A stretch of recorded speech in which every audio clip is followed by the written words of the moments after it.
Kula terangno nggih dados niki Allah ngelingaken kula jenengan sedanten ben eling bahwa alam raya ini diciptakan untuk kita.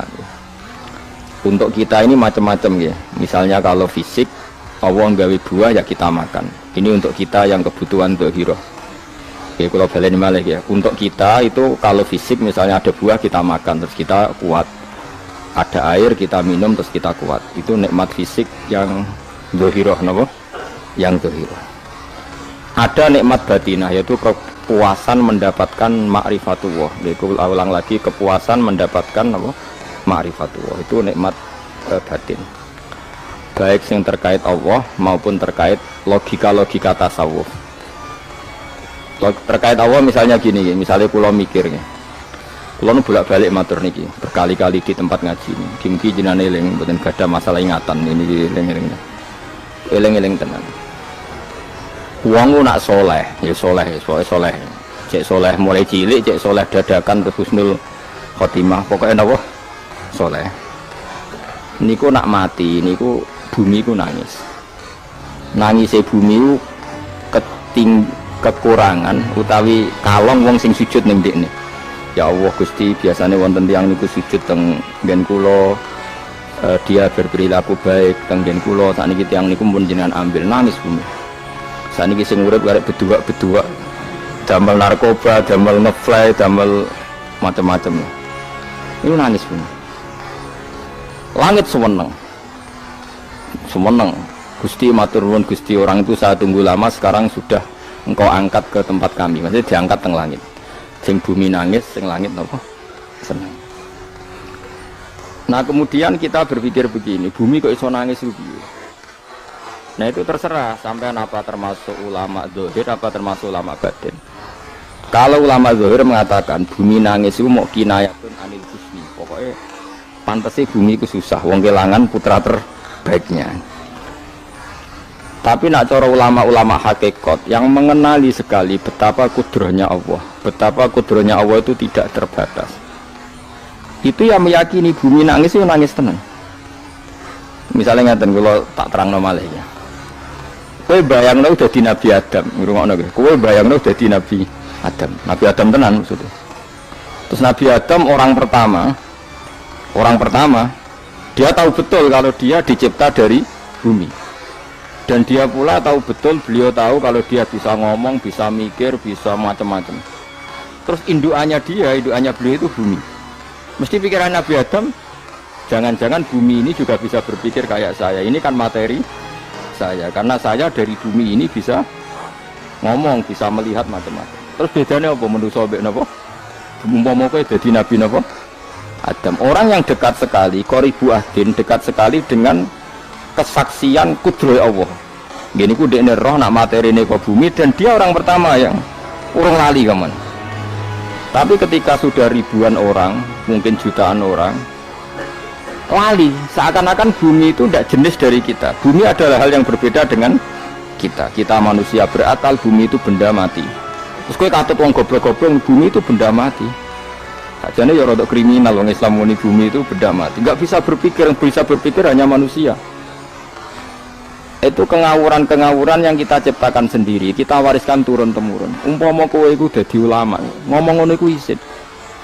Bumi kok nyekseni kowe sujud, banyu nyekseni mbok pangan, mbok ombe kanggo sujud. Semua itu bersaksi tentang kita. Lah nek sampean tanglet kula, cara melogika gimana? Begini, tak wari cara gampang-gampangan nggih.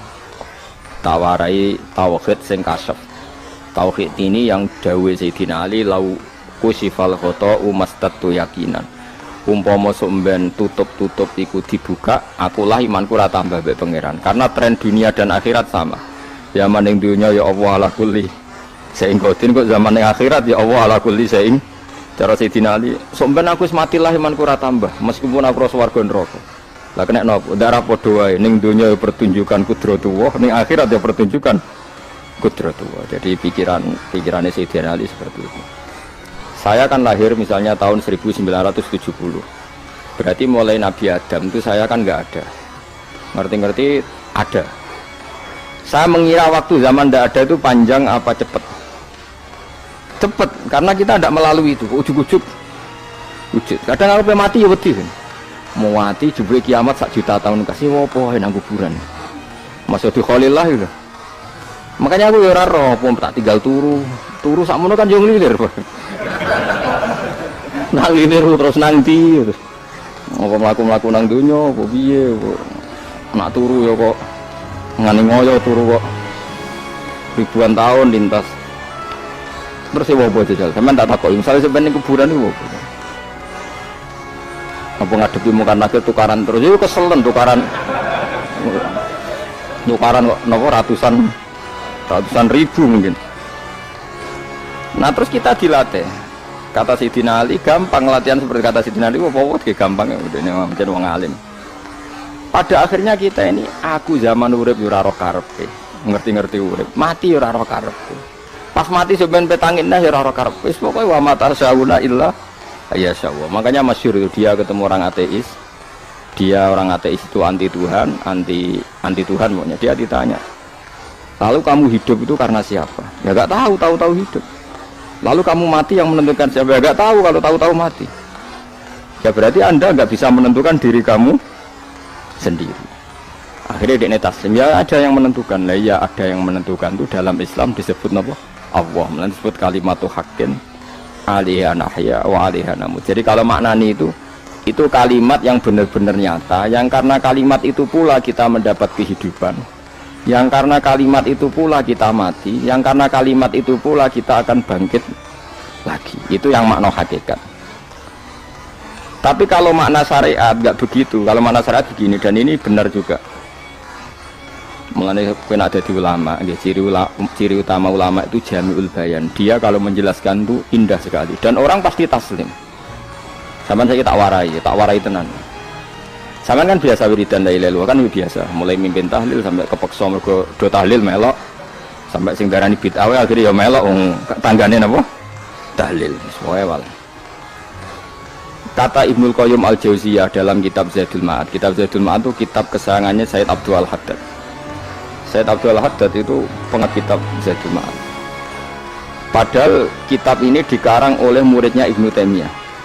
Abdul Haddad itu gak seneng Ibnu Taimiyah tapi seneng muridnya. Jadi di sini ulama ya demokratis. Gak seneng gurunya tapi seneng. Saja nih Ibnu Taimiyah itu orang baik. Ya ulama top ya baik, ya waras top. Tapi ngerti-ngerti Wahabi itu identik dengan Ibnu Taimiyah. Akhirnya ulama ahli sunnah penyebut itu terus isin. Mulane kiai-kiai ra ono sing dalil kok Ibnu Taimiyah mergo dicap Wahabi. Padahal Ibnu Taimiyah wong alim. Di kitab-kitab kita termasuk Syekh Muhammad Piyambak anaknya Ibnu Taimiyah qala Syekhul Islam no qala. Tapi kan ini sudah milik Wahabi sehingga kita ini terus akhirnya gak gelem nyebut.